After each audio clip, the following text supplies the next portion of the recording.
Omar ibn al-Khattab radiyallahu anhu écrit à un de ses gouverneurs qui s'appelle Abdullah ibn Qais, c'est-à-dire Abu Moussa al-Ash'ari, le yéménite. Un grand compagnon, savant, expert en Coran. Et qu'est-ce qu'il lui dit?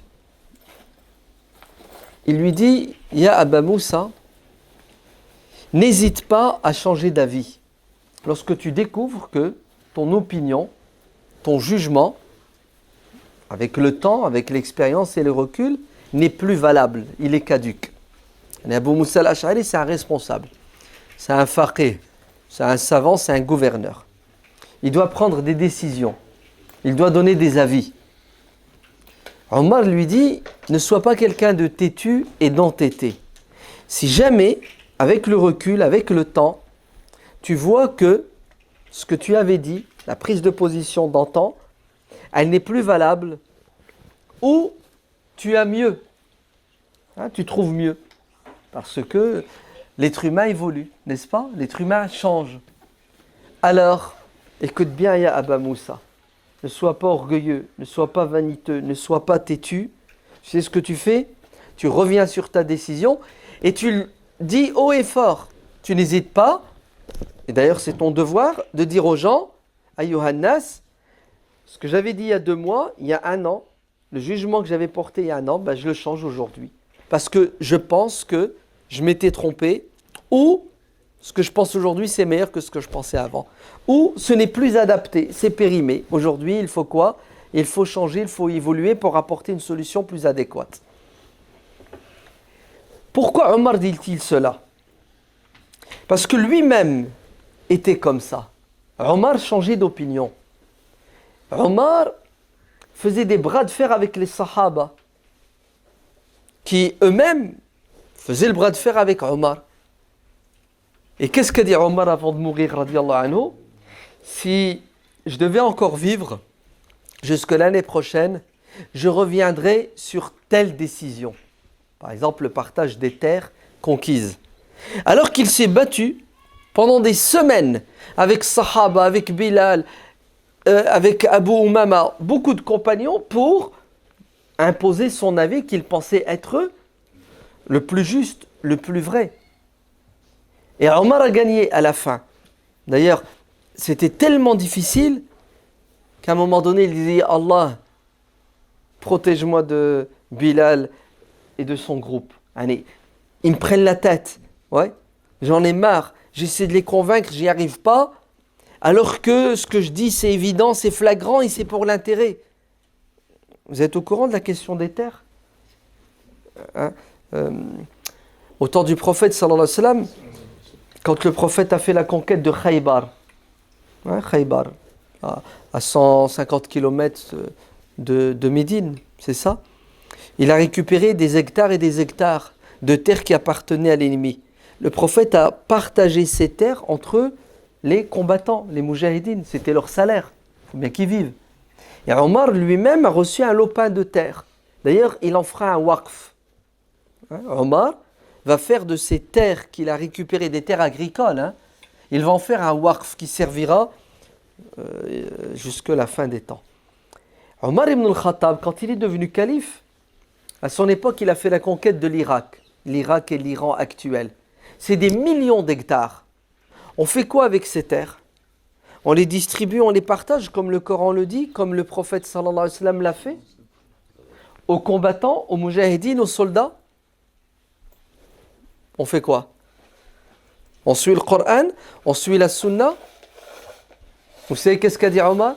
Omar a dit non, on ne partage pas les terres aux soldats, entre les soldats.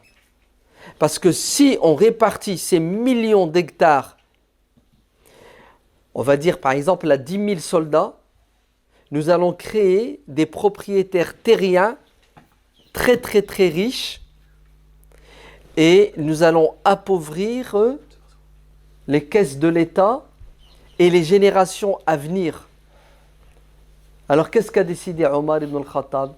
Il a décidé de nationaliser les terres conquises pour que les gains, les recettes de ces terres qu'il va laisser entre les mains des cultivateurs, etc., soient récupérées par l'administration fiscale est redistribuée de manière équitable et juste pour que les orphelins, les veuves, les pauvres puissent tous profiter de la conquête de cette région du monde.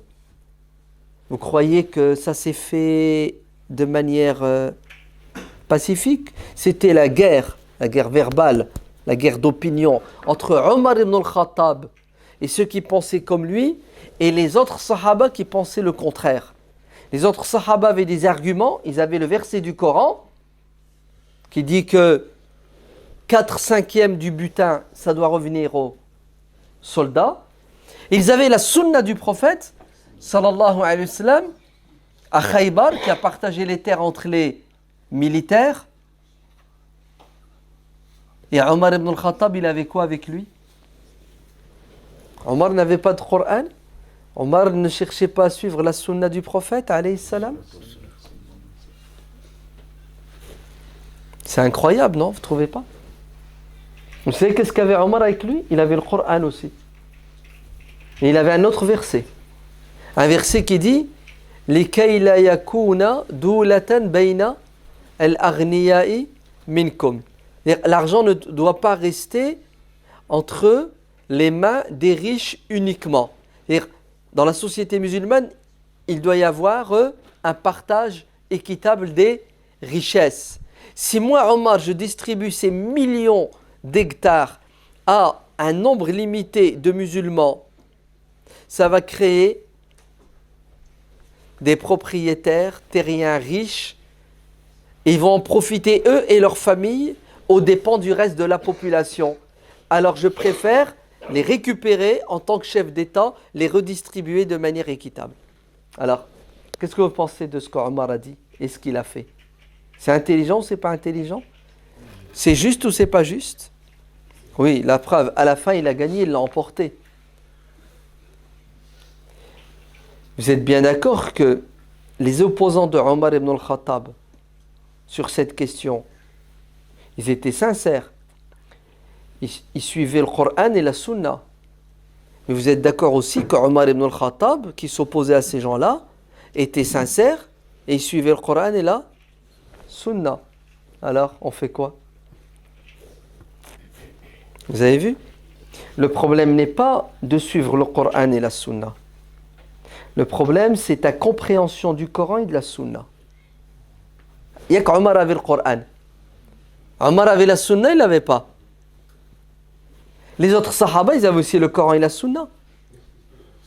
Donc, la question qui se pose, c'est pas tu suis le Coran, je le suis pas, et vice-versa. Tu suis la Sunna, je la suis pas. La question, c'est ce qu'a dit le grand imam Shamsuddin ibn Qayyim al-Jawziyya, l'élève numéro 1 d'Ibn Taymiyyah, lui qui a transmis son école et son savoir.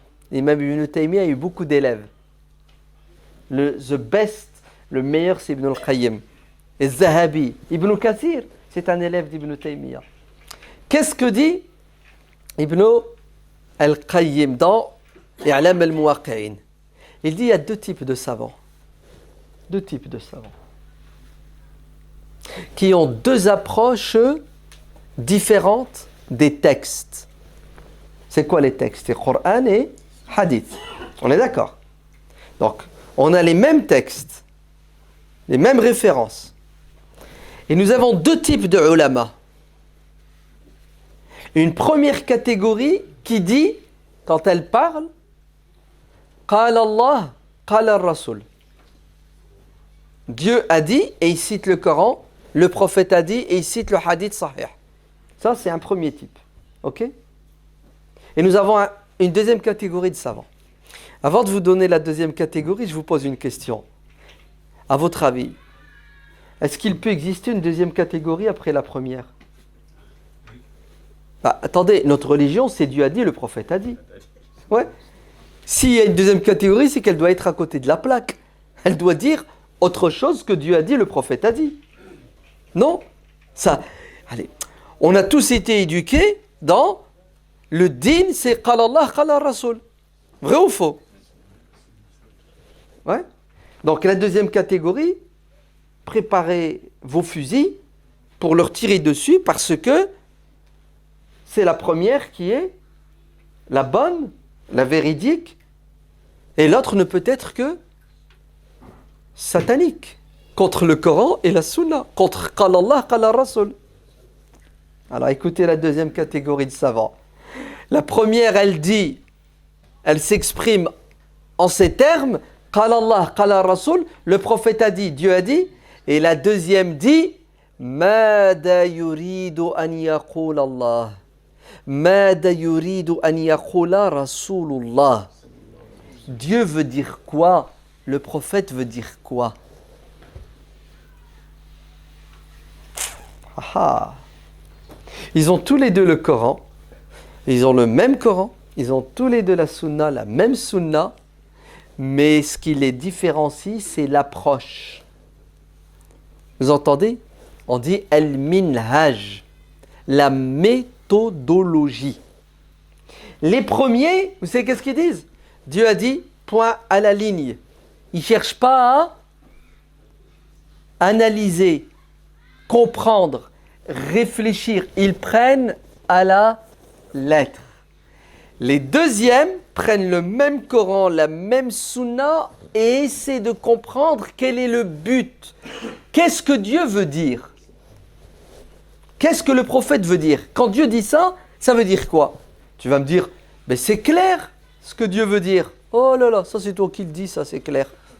Ça c'est toi qui le dis, ignorant. Si c'était si clair ce que Dieu veut dire, si ce que Dieu veut dire n'a qu'un sens, pourquoi alors les savants font des tafassirs, des exégèses? Ouais, si le Coran, il est clair, il n'a qu'un sens. Pourquoi le Coran qui fait 600 pages se transforme en 6000 pages, 10 000 pages, 20 000 pages? Pourquoi le savant met 20 ans pour l'expliquer? Alash, c'est parce qu'il y a matière à cogiter, à penser, à réfléchir, à analyser.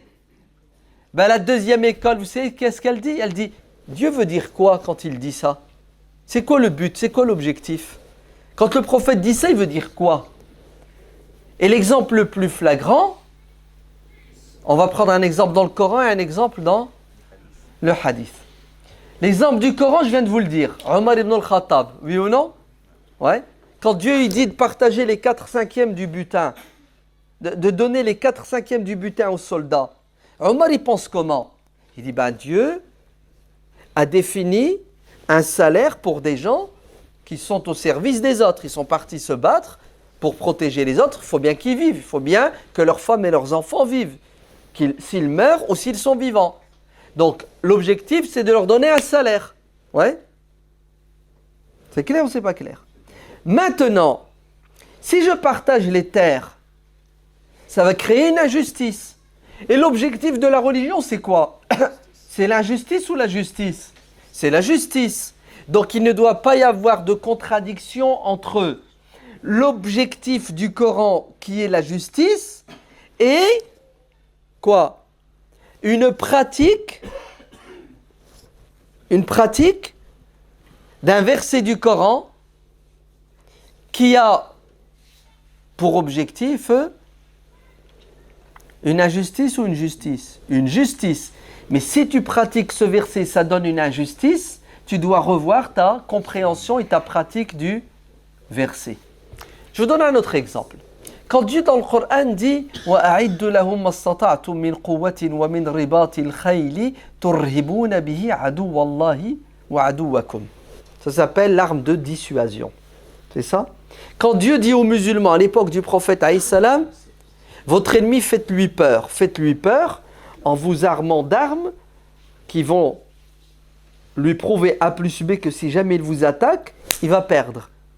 Et le Coran parle de quoi? De projectiles que vous jetez, des pierres, des flèches, des lances, ce que tu veux, des projectiles, c'est ça?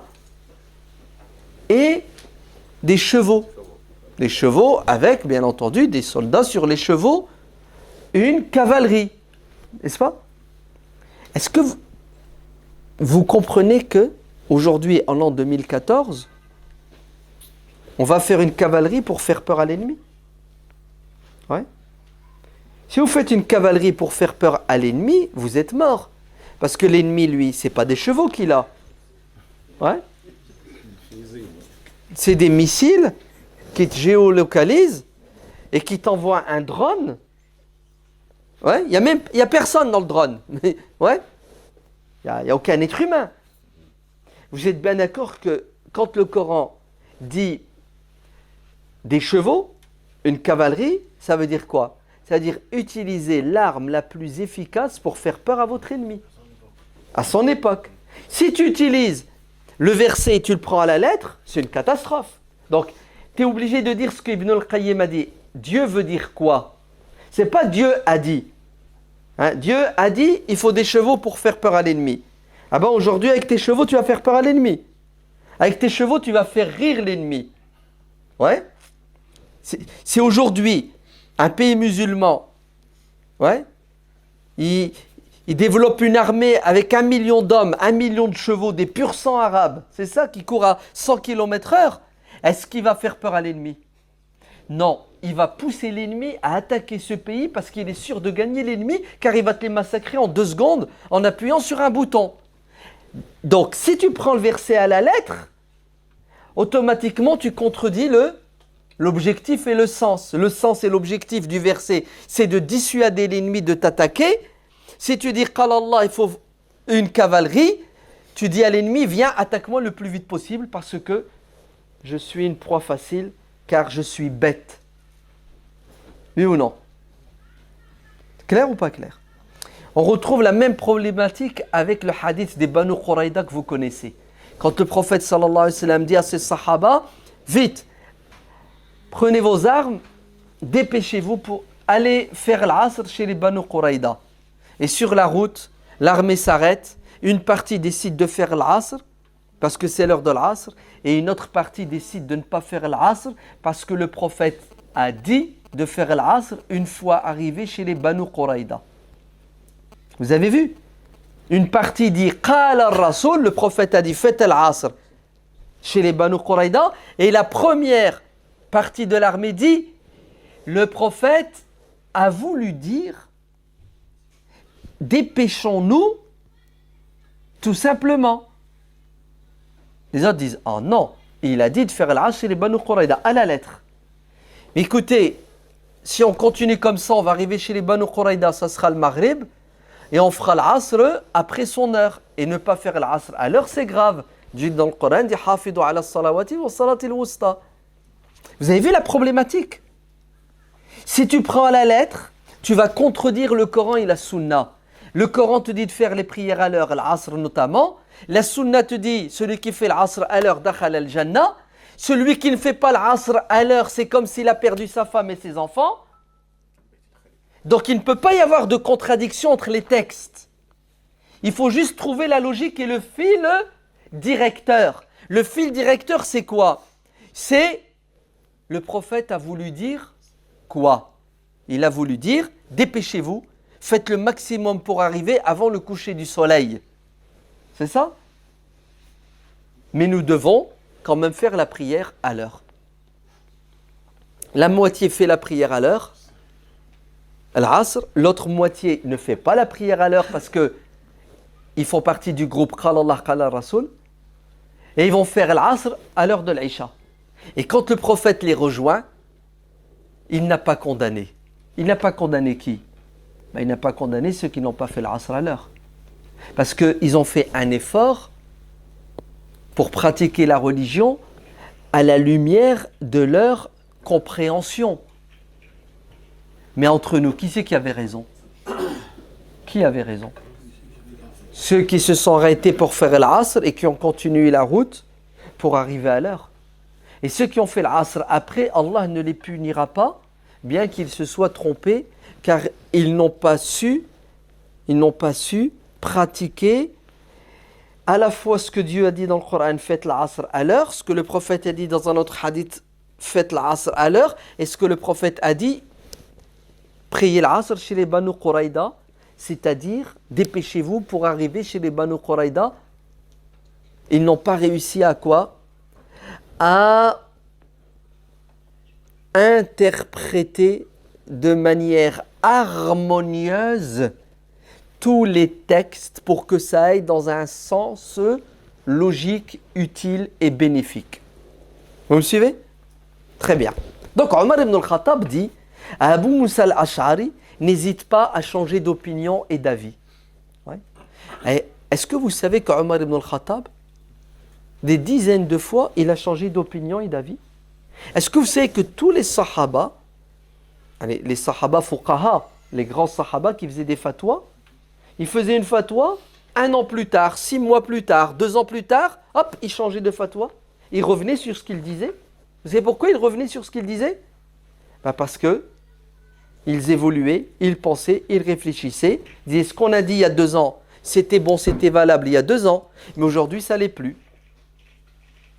Ce que j'ai dit il y a 2 ans, c'était ma compréhension du Coran. Aujourd'hui, je comprends autre chose. Ce que j'ai fait il y a 2 ans, c'est ce que je savais de la Sunna. Aujourd'hui, je fais autre chose. Sans aucun complexe, sans difficulté. C'est impressionnant, non? Vous ne trouvez pas? Ils étaient souples, ils n'avaient pas de problème pour changer. D'ailleurs, c'est exactement ce qui va se passer avec tous les savants qui viendront par la suite. Ils changeaient d'opinion et d'avis. Sinon, expliquez-moi, pourquoi l'imam Shafi'i, radiyallahu anhu, on dit de lui que quand il était en Irak, il avait des réponses à des questions, et aux mêmes questions en Égypte, il changeait les réponses. Pourquoi? C'est parce qu'en Égypte, il avait des textes qu'il n'avait pas en Irak, et il était dans un contexte différent. La culture n'était pas la même. Donc l'imam Shafi'i changeait d'opinion et changeait d'avis. Vous lisez le fiqh Shafi'i, vous trouverez fil qadim wa fil jadid, dans son ijtihad ancien et son ijtihad plus récent. L'imam Ahmad ibn Hanbal, radiyallahu anhu, quand il répondait aux questions des gens, vous savez ce qu'il disait à ses étudiants assis avec des cahiers et des stylos? Il leur disait, n'écrivez pas les réponses que je donne. Pourquoi on ne doit pas écrire la fatwa, la réponse? Il a dit parce que demain, le mois prochain, l'année prochaine, je peux changer d'avis. Et vous allez écrire ma réponse et dans 1 an, je vais donner une autre réponse à la même question et la réponse que vous avez écrite, elle n'est pas bonne, elle est fausse parce que j'ai changé d'avis. Waouh! Vous avez entendu ce que je viens de dire? Allez, l'imam Ahmad ibn Hanbal dit, n'écrivez pas ma fatwa. L'imam Ahmad, il se basait sur quoi pour faire des fatwas? Il se basait sur le Coran. Il n'y a pas dans le Coran, il se base sur la Sunna. Il n'y a pas dans la Sunna, il se base sur quoi? Les paroles des Sahaba. Il n'y a pas dans les paroles des Sahaba, il se base sur les paroles des Tabi'in. Il n'y a pas chez les Tabi'in, les Tabi'in. L'imam Ahmad ibn Hanbal, c'est quelqu'un de traditionnaliste, l'Athar. Et malgré ça, il changeait de quoi? Il changeait d'avis, d'opinion. L'imam Malik, radiyallahu anhu, il nous a laissé un livre qui s'appelle Al-Muwatta, c'est ça? La planie. Aujourd'hui, vous avez plusieurs versions du Muwatta. Vous avez une version, vous en avez une deuxième. Dans la deuxième, il y a des hadiths qu'il n'y a pas dans la première. Pourquoi? Parce que l'imam Malik, il ne s'est pas assis dans sa chambre et il écrivait des livres. Vous savez comment il faisait? Il parlait, il récitait et ses élèves écrivaient. Mais des élèves, il y en a eu des dizaines et des centaines. Et l'imam Malik a enseigné pendant combien d'années? 20 ans, 30 ans, 40 ans, 50 ans. Écoutez ce qui va se passer. Ce que l'imam Malik enseignait il y a 20 ans, c'est pas ce qu'il a enseigné 30 ans, il y a 30 ans. C'est-à-dire l'imam Malik a changé, évolué. Et vous savez comment il a changé, évolué? C'est impressionnant. Il prenait des hadiths et il les enlevait, il les virait. C'est-à-dire, il y a 10 ans, l'imam Malik, admettons, je dis n'importe quoi, dans son Muwatta, il y avait 1000 hadiths, 10 ans plus tard, il y en a viré 200. Non, vous ne comprenez pas l'ampleur de ce que je viens de dire. Je répète. Vous savez qu'est-ce qu'a fait l'imam Malik toute sa vie? Il a pris un tamis, le ghirbal, vous savez ce que c'est, tamiser? Il a mis dedans des centaines et des milliers de hadiths et il a fait ça. Et il y a des hadiths qui tombaient, il les virait, il les jetait. Ça j'en veux pas, ça j'en veux pas, ça j'en veux pas, ça j'en veux pas. Vous avez entendu? Et le problème, c'était pas que le hadith n'était pas transmis de manière sûre et certaine. Le hadith était sahih d'après l'isnad. Mais le texte, le hadith lui-même, l'imam Malik n'en voulait plus. L'imam Malik n'en voulait plus. Il le mettait de côté. L'imam al-Bukhari, radiyallahu anhu, son sahih là, l'authentique, il y a combien de hadiths dedans? 7000. En vérité, il n'y en a que 3000 et quelques, il y a beaucoup de répétés. 7000, on est d'accord. Qu'est-ce que dit l'imam al-Bukhari? Il dit, les hadiths authentiques que j'ai pas mis dans mon livre sont plus nombreux que ceux que j'ai mis dedans. Vous n'avez pas compris. Hein. Vous savez ce que vient de dire l'imam al-Bukhari? Il vient de vous dire, des hadiths authentiques, je les ai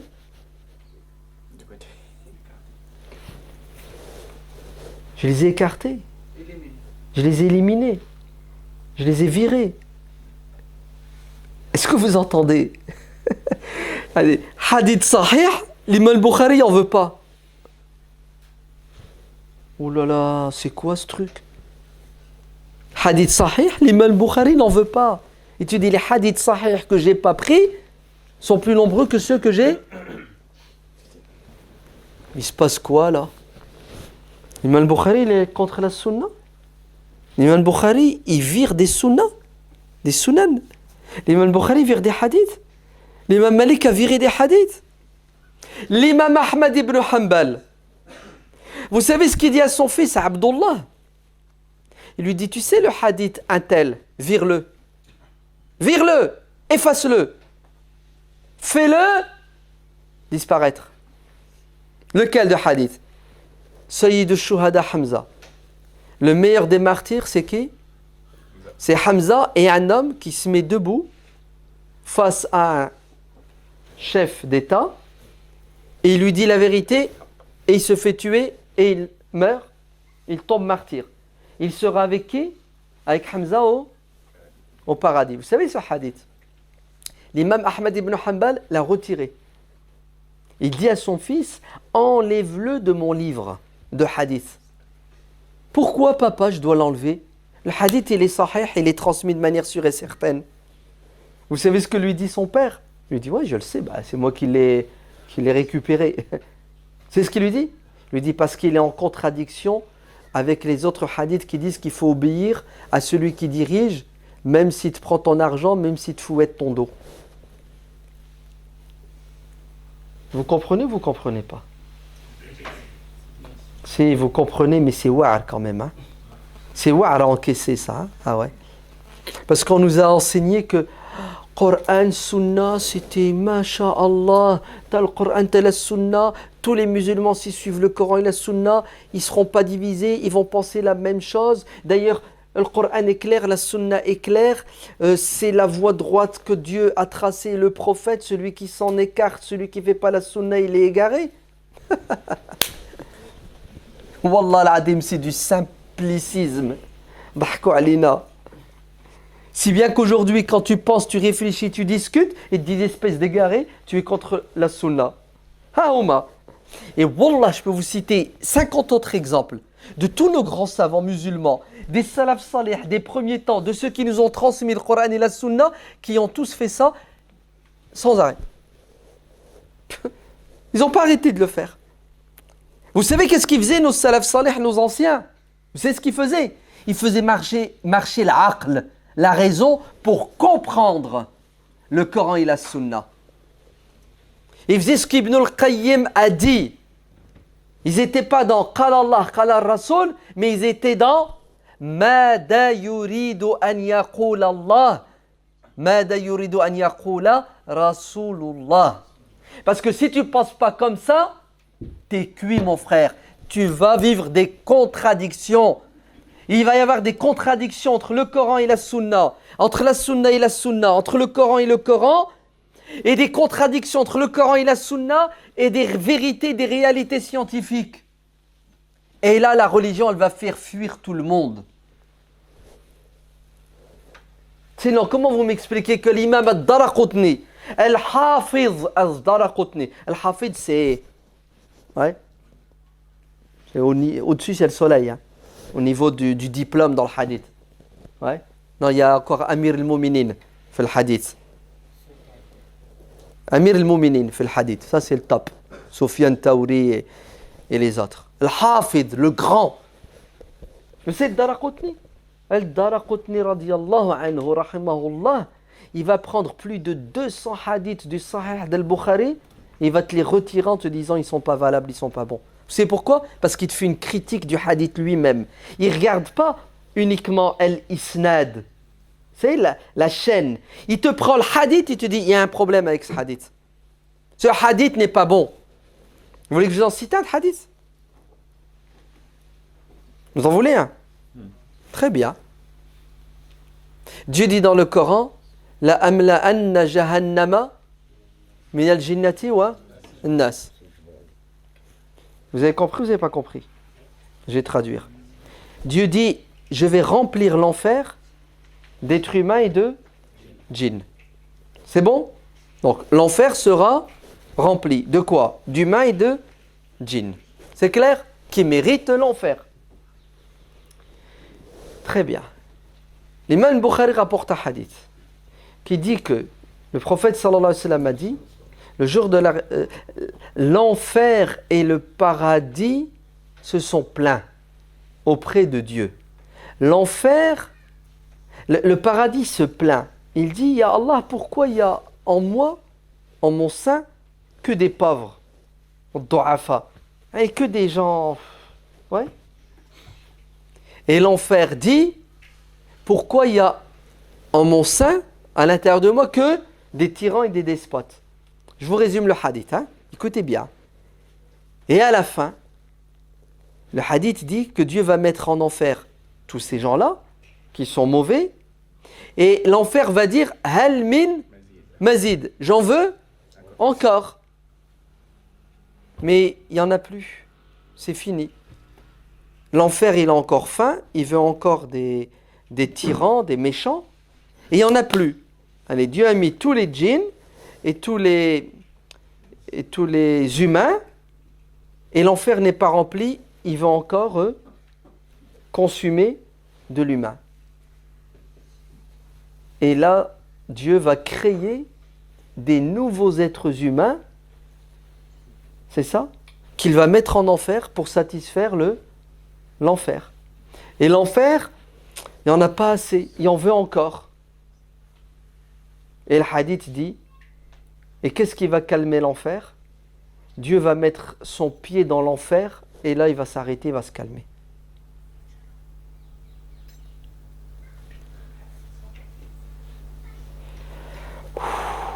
Je sens que vous avez été refroidi. Oui ou non? Oui? D'accord. Les savants du hadith te prennent ce hadith et disent ce hadith il n'est pas sahih. C'est impossible. Vous savez pourquoi? Parce qu'il est contraire au Coran. Le Coran qui dit l'enfer sera rempli d'hommes et de djinns. Tout simplement. Deuxième raison. Vous savez pourquoi? Parce que Dieu crée des êtres humains et il les met en enfer alors qu'ils n'ont rien fait. C'est injuste. Ouais. Troisième, l'enfer, il se plaint, il veut consumer pour consumer. Pourquoi? C'est injuste. Ne méritent l'enfer que ceux qui méritent l'enfer. Pourquoi tu veux en plus de... Bref, est-ce que vous comprenez cette vérité? C'est que nos savants ont toujours fait marcher leur intelligence et leur raison pour comprendre le Coran et la Sunna. Sinon, expliquez-moi pourquoi le Sahih al-Bukhari, qui fait 4 volumes, s'est transformé en 24 volumes. Ibn Hajar al-Asqalani a fait quoi pendant 20 ans? Pourquoi il explique al-Bukhari? C'est parce qu'il y a matière à réfléchir. Très bien. Ça, c'était le premier point. Le deuxième point. Omar ibn al-Khattab, qu'est-ce qu'il a dit à Abu Moussa al-Ash'ari? N'hésite pas à changer d'opinion. Quand tu remarques que ce que tu as dit, ce que tu as fait la veille, avant, c'est pas bon. Ah ben, regardez ce qui va se passer. À un moment donné, dans le monde musulman, il va y avoir On ne sait même plus comment l'appeler. Une catastrophe. Karitha. Il y a des savants qui vont te dire plus d'ijtihad. Bab ou l'ijtihad, il est fermé. Stop. Il n'y a plus nécessité de faire un effort pour penser la religion. Tout ce que les anciens ont dit, c'est suffisant. Plus besoin de grandir et d'évoluer et de faire un effort. Vous savez pourquoi? Parce qu'il n'y a pas de mujtahid. Il n'y a plus de savants à la hauteur pour comprendre les textes. Catastrophe. On est tombé dans un égarement qui s'appelle le taqlid. Le mimétisme. Tu suis? Ouais. Les autres. Et pas tu suis parce que tu es convaincu, tu as cherché à comprendre, tu as la preuve. Non, non, non, non, non, non, non, non, non. Non, non, non. Le Coran dit « Qul hatu burhanakum in kuntum sadiqin ». Si ce que tu dis est vrai, donne de la preuve. Vous savez qu'est-ce qu'ils ont dit, ces gens-là? Ils ont dit « Tu suis et tu te tais ».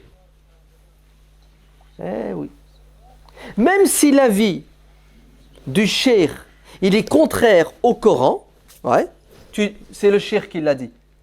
Le cheikh, Wallah, écoutez bien, il y a un savant hanafite qui dit, si le verset du Coran contredit l'opinion de l'imam, il faut interpréter le verset pour qu'il aille dans le sens de l'ijtihad de l'imam.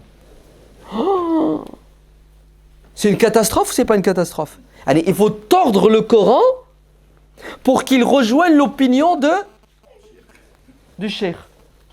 C'est grave ou c'est pas grave? C'est grave. C'est criminel.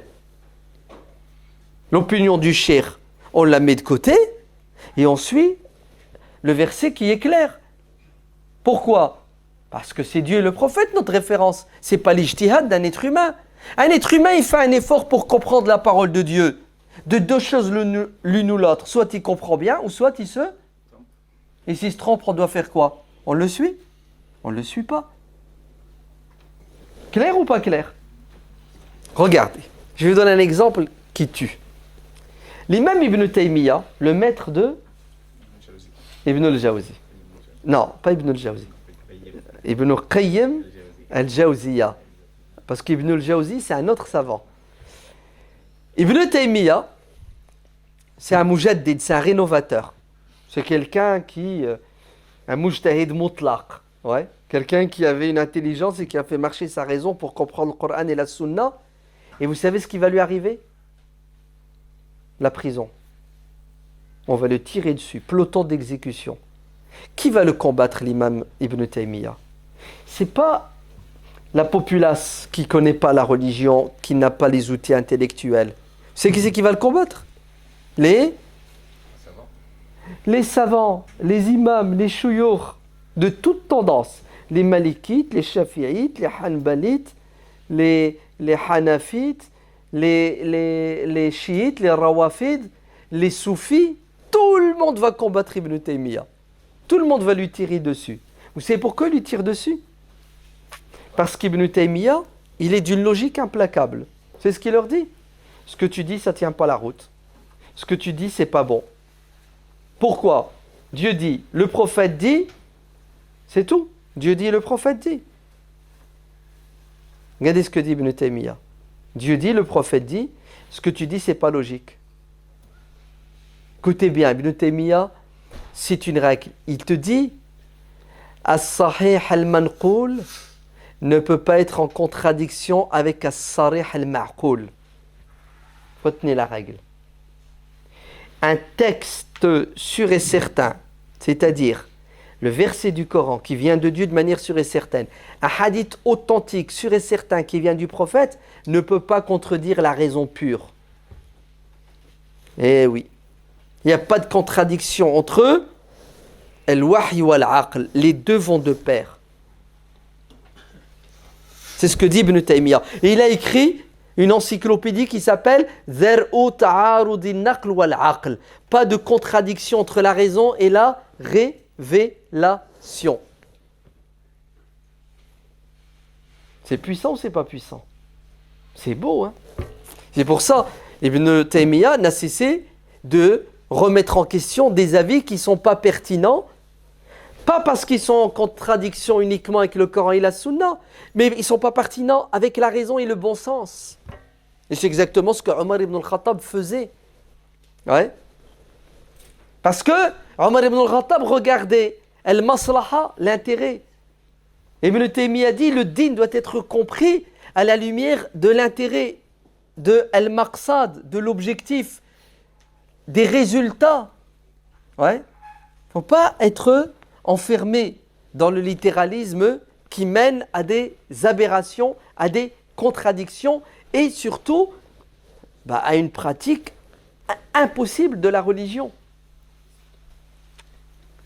Ibn Taymiyyah, rahimahullah, va se battre pour essayer de faire bouger les savants en leur disant « Remettez en question l'héritage de vos maîtres. Parce qu'il est en contradiction, ils sont loin du texte, ils sont loin du Coran et du Hadith.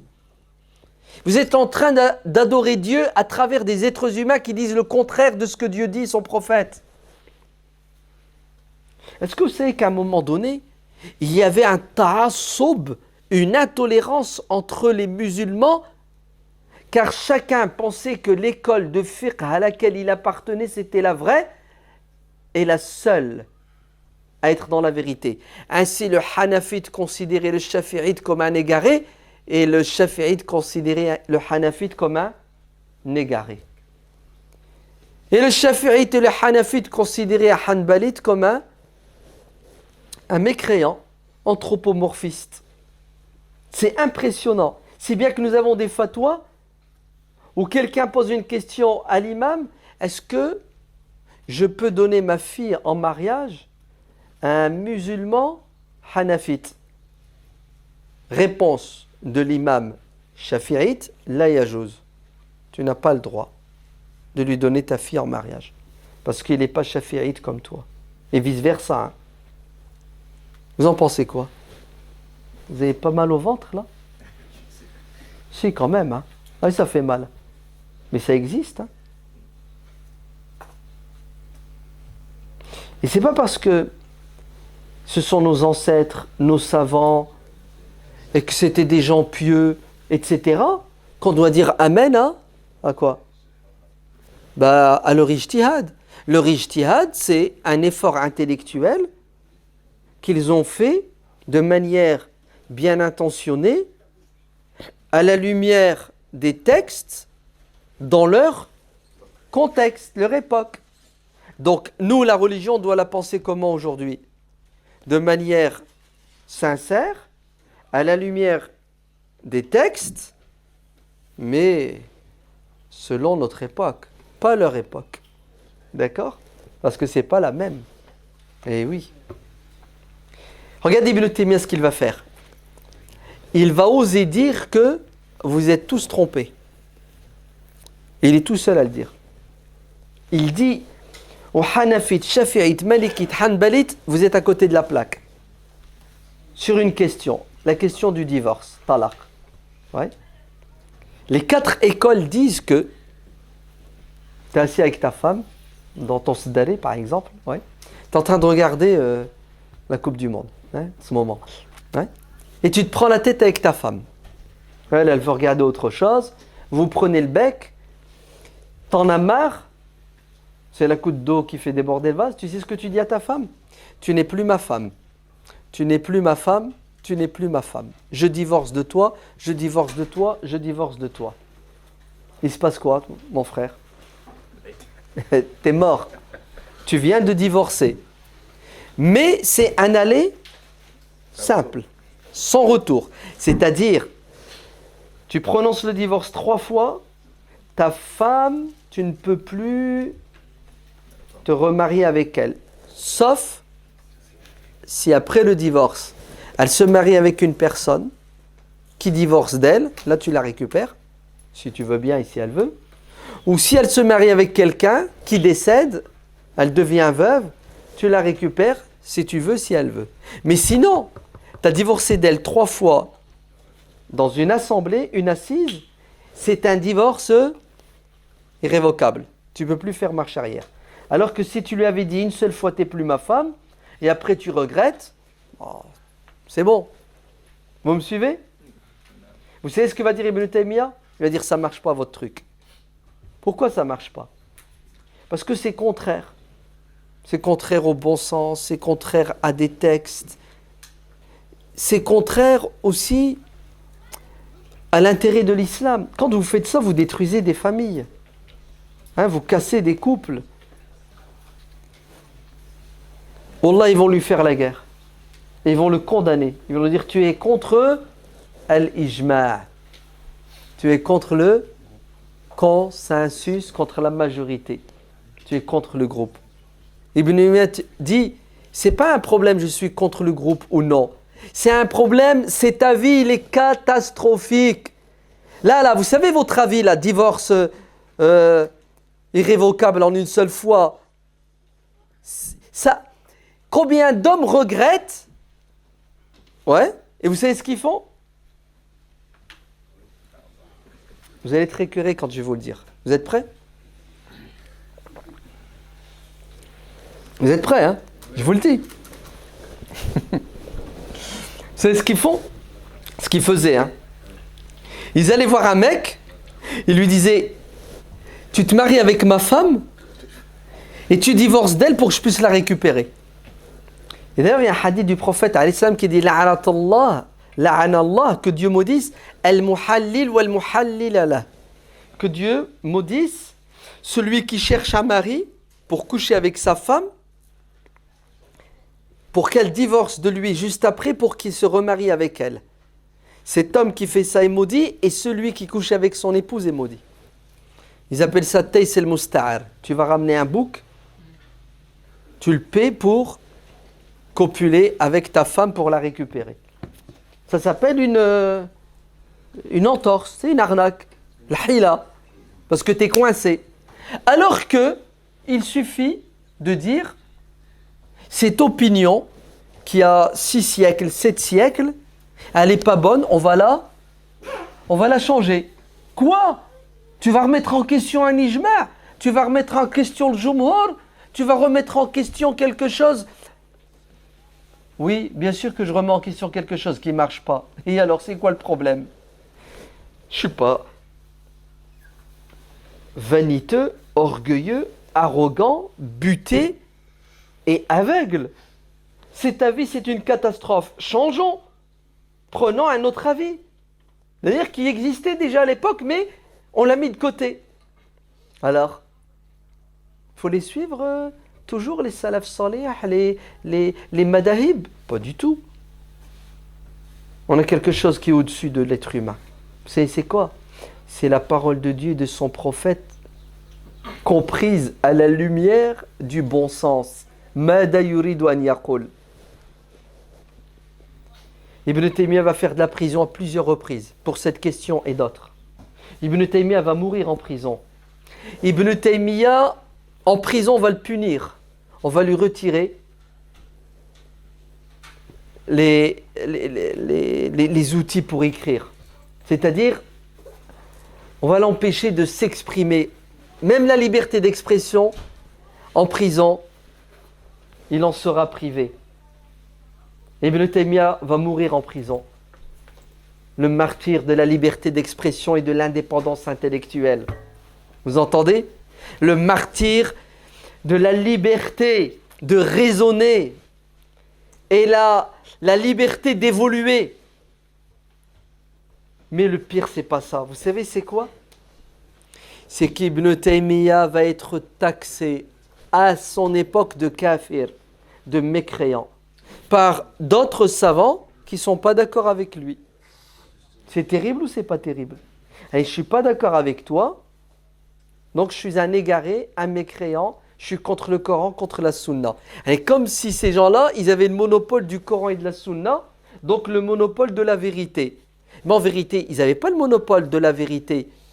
Ils avaient un Coran et un Sunna qu'ils comprenaient à la lumière de quoi? De leur niveau intellectuel, leur héritage intellectuel, etc.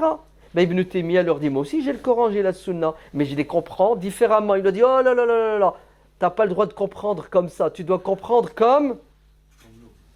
Ah oui, tu comprends pas comme nous. Wallah al-Adim, tu vas aller au tribunal. Et vous savez qu'il a échappé belle. Hein? D'autres se sont fait couper la tête. Hein? D'autres sont morts. L'imam Tabari, vous connaissez l'imam Tabari? Le grand Tabari qui nous a laissé le tafsir, qui nous a laissé le tarikh. L'imam Tabari, à lui tout seul, il a son madhab. L'imam Tabari a failli mourir. Il a failli être tué. Par qui? Vous savez par qui? Par les ennemis de l'islam. Par des musulmans. Des musulmans hanbalites. Ouais. Qui n'étaient pas d'accord avec lui sur ses opinions. Et ils l'ont considéré comme un égaré. Et ils ont failli le tuer, le lapider. Ça s'appelle quoi ça? Ça s'appelle de l'intolérance. Oui ou non? Ça s'appelle de la dictature de la pensée. C'est soit tu penses comme nous, et à ce moment-là, tu es un bon musulman, et si tu as le malheur de ne pas penser comme nous, tu es contre le Coran et la Sunna, tu es un égaré, tu es contre les salaf salih. L'imam Tabari. Hein. Et si vous saviez combien sont passés par la guillotine. Le pire, c'est pas ça. C'est que l'imam Ibn Taymiyyah a été taxé de kafir, de mécréant. Et il y a un cheikh qui a écrit un livre. Écoutez bien. Et vous savez ce qu'il dit dans ce livre? Il parle de vous, hein, de nous. Ibn Taymiyyah est un mécréant. Et celui qui ne dit pas qu'Ibn Taymiyyah est un mécréant, est un mécréant. Alors, dépêchez-vous. Dites qu'Ibn Taymiyyah est un mécréant. Non? Sinon, d'après ce savant, vous êtes... Wallah, et si c'est ça la mécréance, vive la mécréance. Parce que la mécréance, au moins... elle permet à Ibn Taymiyyah d'exister. Que Dieu maudisse l'intolérance et le fanatisme. La vie d'Ibn Taymiyyah, qui était minoritaire à son époque, il était le plus proche de la vérité ou le plus loin de la vérité? Le plus proche, ouais, pour vous. Mais pour les gens de son époque, il était le plus loin. On est en 2000 combien alors? 2014. Est-ce que vous savez que dans tous les pays musulmans, ouais,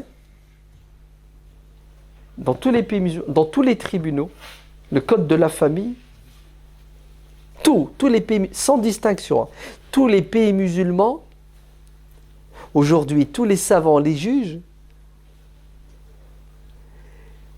ont adopté l'avis d'Ibn Taymiyyah. Tous. C'est l'avis qui est reconnu et c'est le seul, et l'autre il est mis à la poubelle parce qu'il n'est pas bon. Vous avez vu, subhanallah? Vous avez compris tout ce que je viens de dire? Bon, si vous avez compris tout ce que je viens de dire, ça va aller très vite maintenant. Vous êtes prêts? Ça va aller très vite. Ouais. Qu'est-ce que Dieu veut de nous? Allah dit dans le Coran: Ya ayyuhalladhina amanu kutiba alaykumus siyamu kama kutiba ala alladhina min qablikum la'allakum tattaqun. Ayyaman ma'dudat, shahru ramadan alladhi unzila fihi al-Qur'an. Allah nous demande dans le Saint-Coran de jeûner un mois de l'année qui s'appelle le mois de Ramadan. C'est clair? Qu'est-ce que la sunna dit du mois de Ramadan? Le prophète Aïssal m'a dit: Buniya al-islamu ala khams. Il y a 5 piliers de l'islam. Le 4e pilier, c'est Sawmu Ramadan. Jeûner le mois de Ramadan. Les Arabes avaient un calendrier lunaire. L'islam récupère ce calendrier. Ainsi, les mois lunaires sont de 29 ou 30 jours. Comment savoir le début et la fin d'un mois? Il y a ce qu'on appelle la naissance du croissant lunaire. Le croissant lunaire, c'est quoi? C'est vous avez la planète Terre sur laquelle nous sommes. Vous avez le soleil sans lequel on ne peut pas vivre. Et vous avez entre les deux une planète qui s'appelle, pas une planète, hein, un astre qui s'appelle la Lune. La Terre tourne. Vous êtes d'accord? Ça va, vous êtes d'accord? Vous êtes allé à l'école? Ouais. CE2? CM1? Donc, la Terre tourne. La Lune tourne. Ça va? Pas d'objection? Le Soleil, il tourne pas? Il est fixe. Voilà. C'est ce que je voulais entendre. Voilà. Donc, vous avez vu le problème de la communauté? C'est qu'en l'an 2014, il y a des musulmans qui disent que le soleil est fixe. Smahouli, hein? C'est juste pour... Eh oui. Mais à la rigueur que vous disiez que le soleil est fixe, comme Saraha, je vous en veux pas. Chacun son niveau. Il y a des choses qu'on ne sait pas et qu'on apprend. On est là pour apprendre. Moi aussi, j'ignore beaucoup de choses. On est d'accord?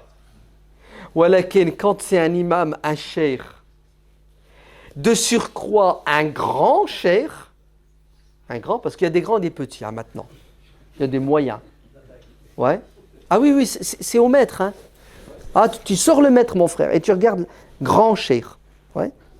Là, c'est du foutage de gueule, mais tu ne peux pas savoir à quel point. Les grands chouyours, on dit. Ouais. D'un air de dire, ceux qui pensent le contraire des grands chouyours sont des petits. Ouais. Puisque les grands, comme ils sont grands, ils sont plus proches de Dieu, vu la hauteur. Ouais. Donc ils sont plus proches du ciel pour attraper la vérité. On se moque, Allah al-Adim, de notre intelligence. Quand des grands chouyours vous disent que le soleil est fixe. Là, tu te poses des questions. Pire, quand des grands chouyours te disent le soleil tourne, mais attention, il tourne autour de la Terre. Là, tu te dis, oulala, ça chauffe. Mais la totale, c'est pas ça. Quand des grands chouyours, au XXe siècle, t'ont dit que la Terre, elle était plane. Taratatan. Vous dites quoi? Plane. Wal arda madadnaha. Elle est plane.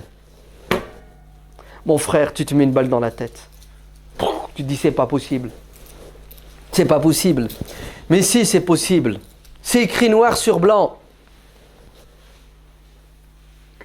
Donc Allah yibarak fikoum. Rentrez chez vous. Ouais. Et lisez un peu ce qui se passe dans le ciel. Allah nous l'a dit.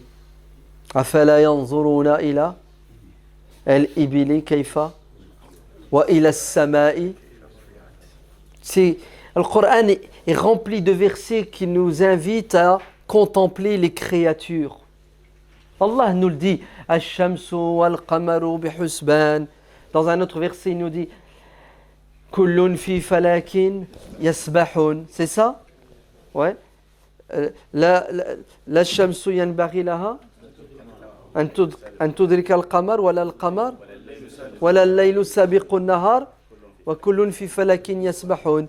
Allah il nous dit dans le Coran fa idha jumi'a ash-shamsu wal, plein de versets. Et on ne sait même pas que la terre est ronde, qu'elle tourne sur elle-même en 24 heures, qu'elle fait un tour du soleil en un an. On ne sait pas que la terre tourne autour du soleil. On ne sait pas que le soleil tourne et il se déplace. Des évidences de l'astronomie, on ne les connaît pas. Et on ose parler de ce qui se passe dans le ciel. Allah, c'est une catastrophe. Depuis que tout le monde se mêle de tout, ça donne une cacophonie sans précédent. Donc écoutez bien, le soleil, non, il est là, le soleil est là. La terre est là, au milieu il y a la lune. Tous les trois tournent.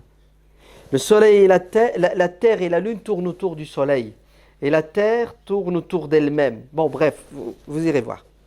À un moment donné, vous savez ce qui se passe? Il se passe ce qu'on appelle un alignement. Terre, lune, soleil. Ils sont alignés. On appelle ça la conjonction lunaire. Al-Mihaq. Vous entendez, hein, le Qiran. Dès que la lune bouge, Ouais, elle bouge un peu. Il y a ce qu'on appelle la naissance du croissant. C'est-à-dire, on va voir la lune, mais un tout petit peu de la lune, le croissant. Et vous remarquerez que chaque jour qui passe, la lune grandit jusqu'à ce qu'elle devienne une pleine lune. Ça s'appelle un badr, une pleine lune. Et en français, il y a des noms. Il y a la lune gibonde, la lune truc et machin. Tapez tout à l'heure sur YouTube et vous verrez. Tout ça, ça existe. Quand le mois lunaire commence-t-il? Quand il y a ce qu'on appelle la naissance du croissant. On fait comment pour savoir que le mois a commencé? On doit savoir si oui ou non le croissant est né. On fait comment pour savoir que le croissant est né? Ça dépend du contexte et de l'époque. À l'époque du prophète sallallahu alayhi wa sallam, il n'y avait pas de mathématiques comme aujourd'hui. Il n'y avait pas d'astrophysiciens. Les gens observaient le ciel et essayaient d'apercevoir le croissant. Parfois ils le voyaient, parfois ils ne le voyaient pas. Parfois les conditions atmosphériques ne le permettaient pas, nuages, brumes, et ils ne le voyaient pas. Alors le prophète leur a dit, si vous essayez de le voir et vous n'arrivez pas à le voir à cause des conditions atmosphériques, considérez que le mois dans lequel vous êtes, celui de Sha'ban, est de 30 jours, et jeûnez le surlendemain. Et si jamais les conditions atmosphériques sont parfaites et vous ne le voyez pas, alors, uqduru lahu. Et là, quand le prophète prononce ce mot, les compagnons l'entendent, et les compagnons ne vont pas comprendre ce que le prophète a dit de la même façon. Vous entendez? Certains vont dire, uqduru lahu, ça veut dire, considérer le mois de Sha'ban comme un mois de 30 jours. Donc ça revient à la même chose que tout à l'heure. Fa'atimmu thalatin. Considérer le mois de Sha'ban de 30 jours. Et certains vont dire non. Vous savez ce que ça veut dire? Abdullah ibn Omar qui rapporte ce hadith dit,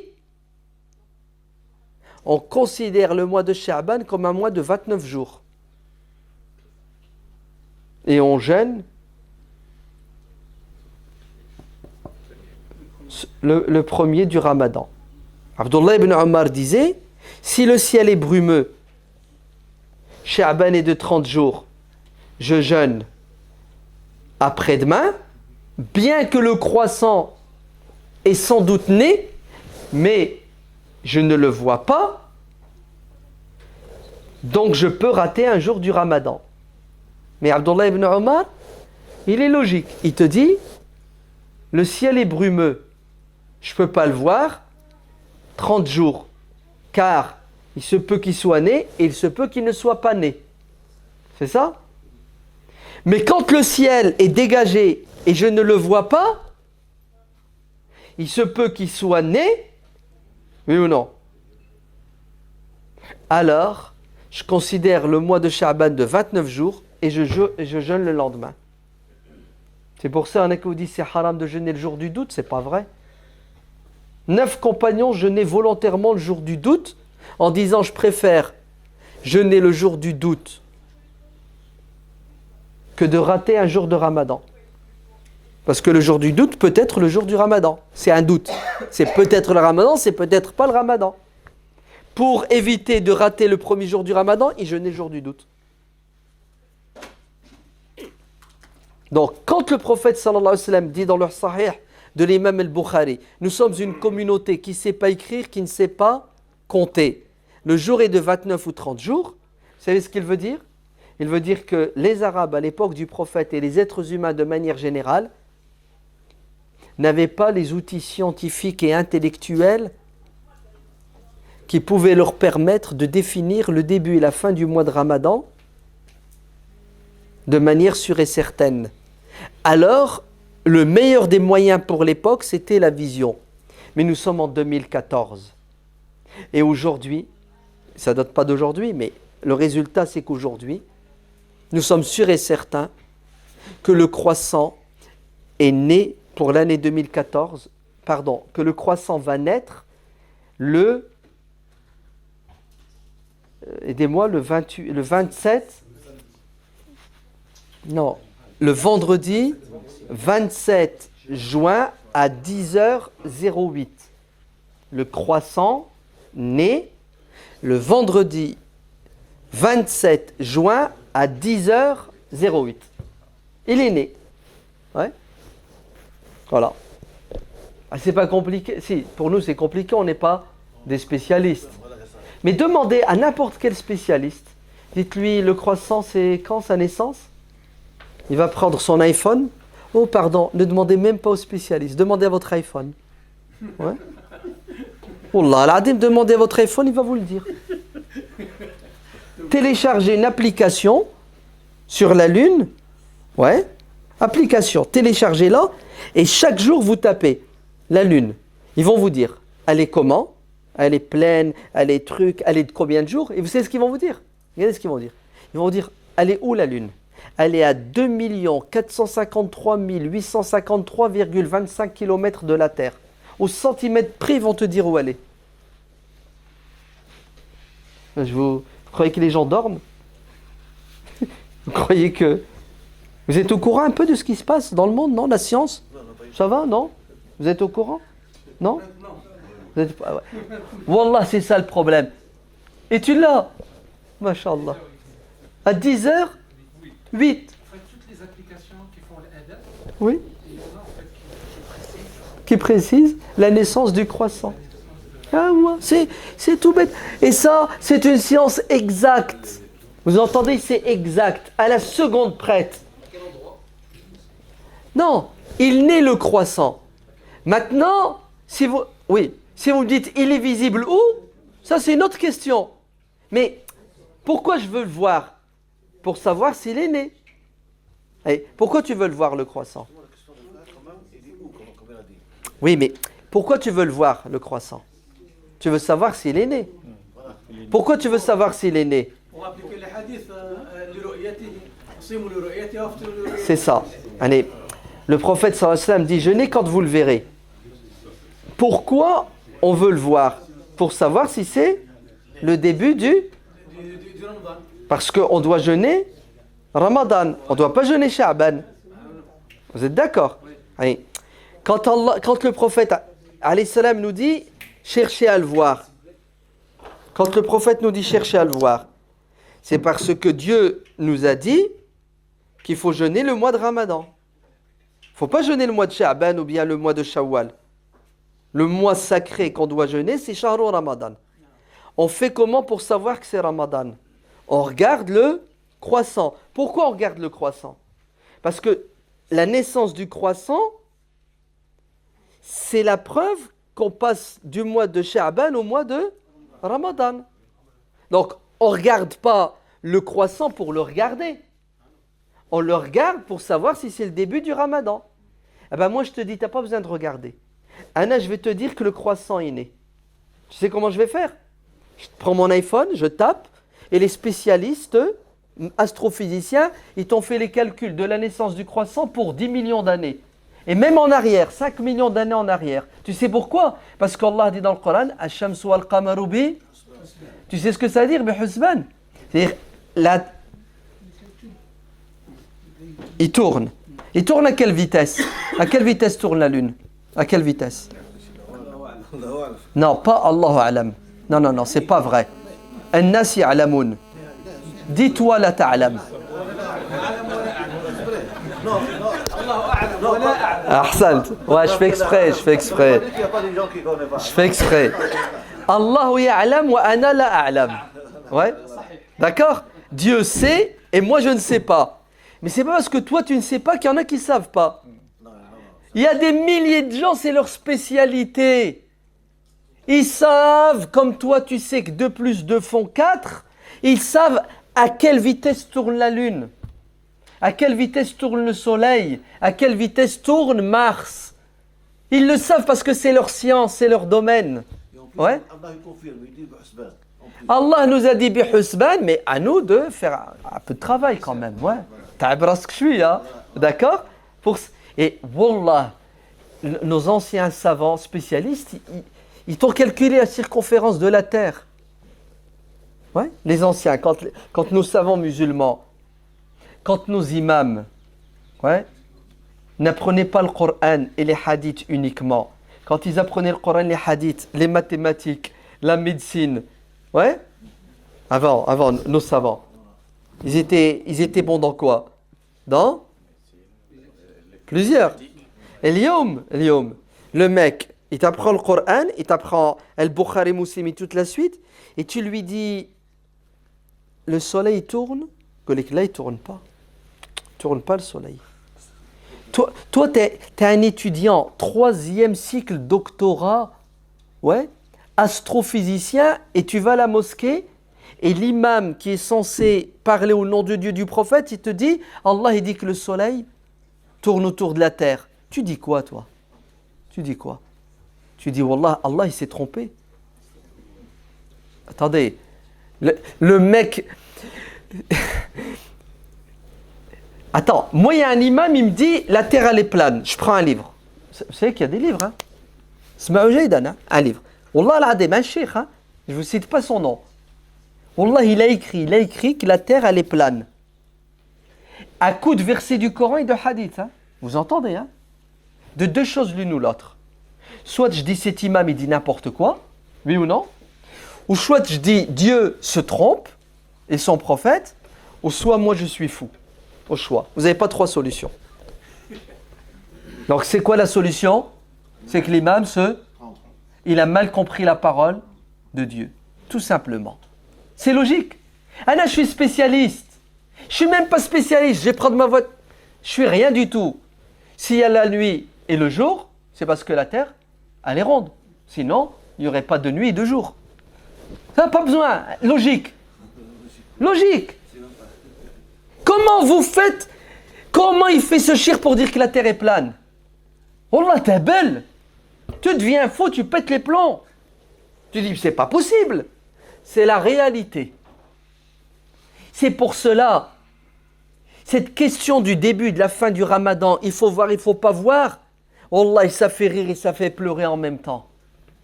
Ça fait pleurer parce que les gens ne veulent pas respecter les spécialistes.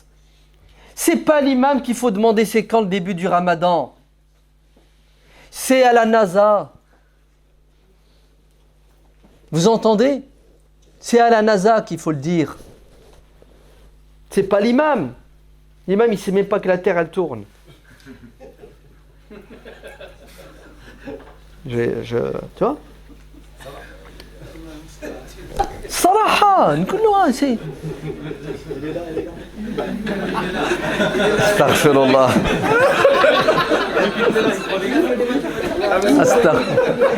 الله يحفظك يا شيخ صلاح. Ah oui, il est intelligent. Ne me trafouche منه. Il connaît sa place, il sait.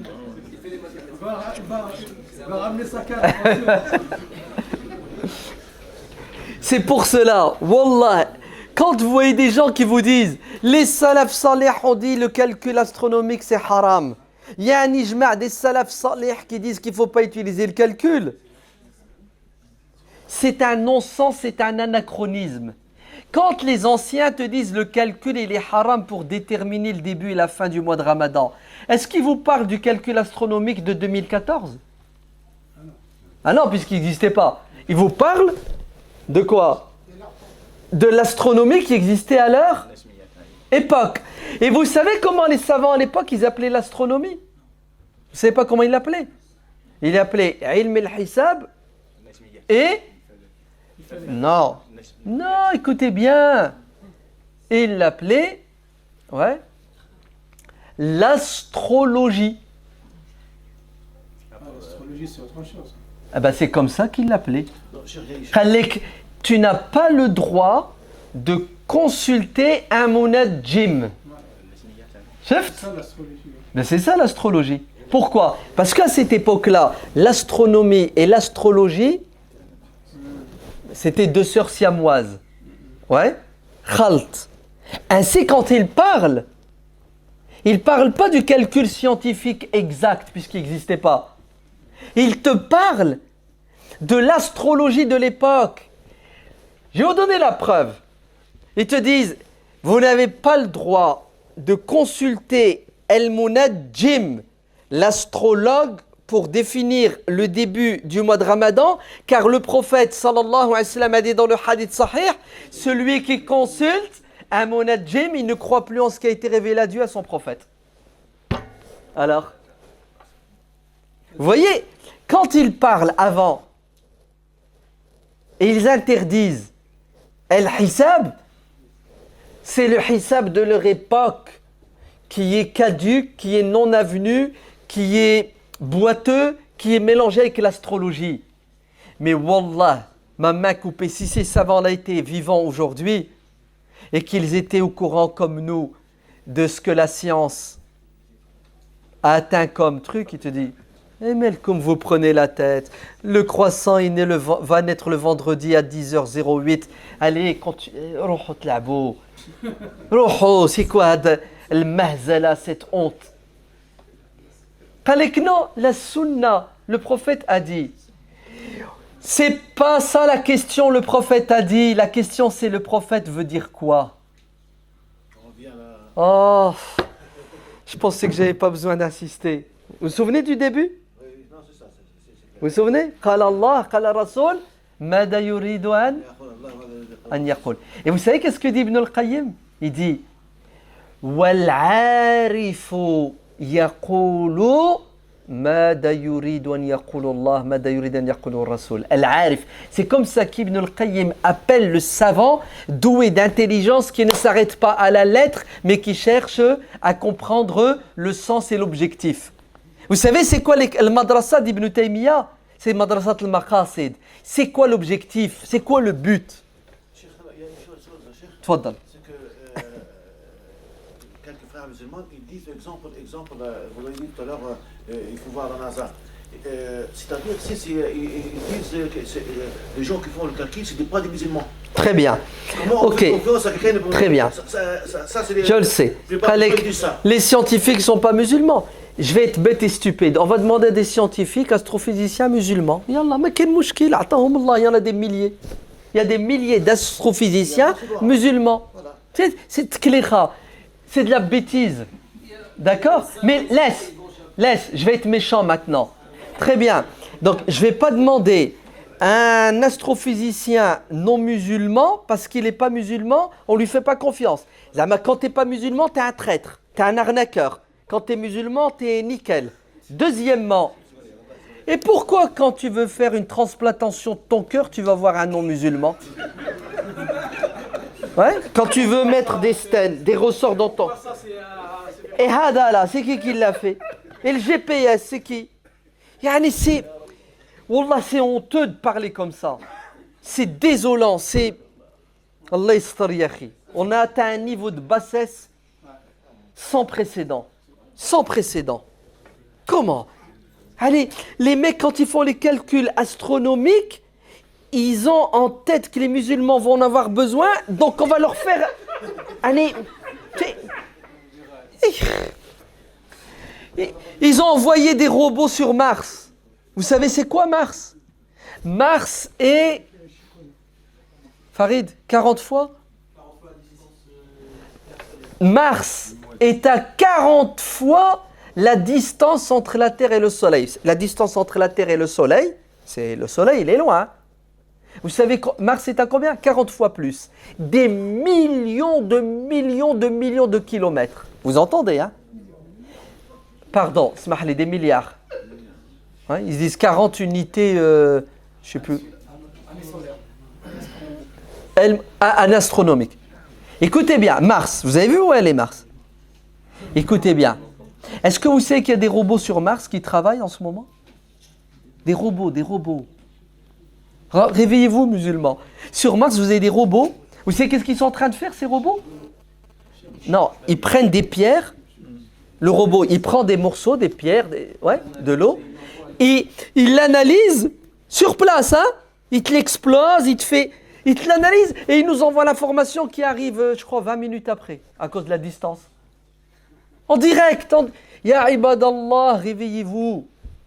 On n'est plus à la Lune, on est à Mars. La Lune, c'est pour CP, la Lune.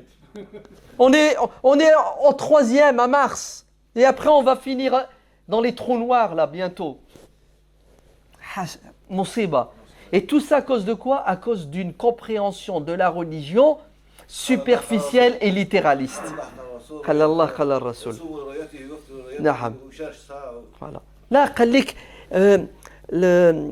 Là, la vision en elle-même, maqsouda, c'est voulu. C'est une ibada. C'est une ibada. La vision est une ibada. Voir la lune en soi, c'est une ibada. Hein? Je dois voir la lune parce que... Wallah, ça a été très loin. Tu sais qu'il y a des frères qui disent non, si on opte pour le calcul astronomique, le jour du doute va disparaître. Et le jour du doute, c'est trop beau. Tu t'imagines le suspense. Il veut l'honorance. Non, le doute, Galek, c'est beau. C'est un plaisir, c'est un suspense. Suspense. Le charme du jour du doute. Allez, normalement, dans ta vie, ouais, quand tu as un doute, tu fais quoi? Quand tu as un doute, tu fais quoi? Non, tu le combats, tu t'enlèves le doute, tu le remplaces. Ouais. Je sais pas, tu conduis, tu vas aller quelque part, tu as un doute, tu sais pas si c'est à droite ou à gauche. Tu t'arrêtes, tu cherches une solution pour pas te planter. Oui ou non? Là, à Dougalek, il faut garder le doute.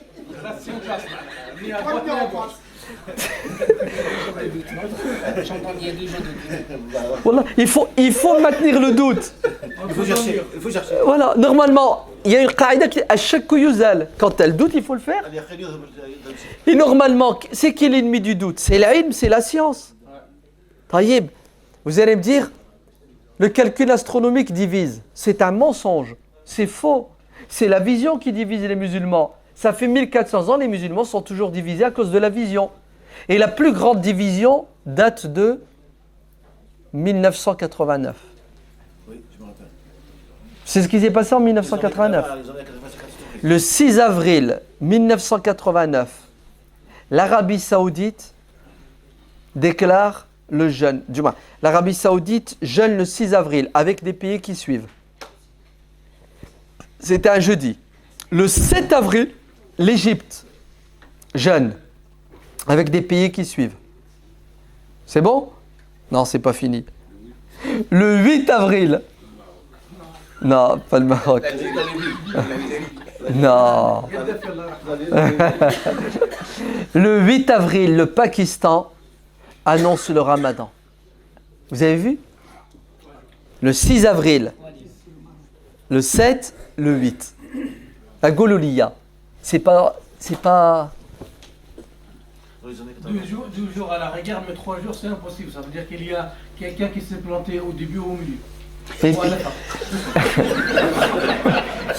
Raisonnement par analogie. Ah bah tu sais ce qu'ils te disent? On se plante et on continue à se planter. Restons dans toujours le quoi? Le doute. Je vous aime bien les frères et sœurs, mais il y a des limites à l'amour. Parce que... Non, parce que il y a la grève SNCF, c'est ça? Ouais.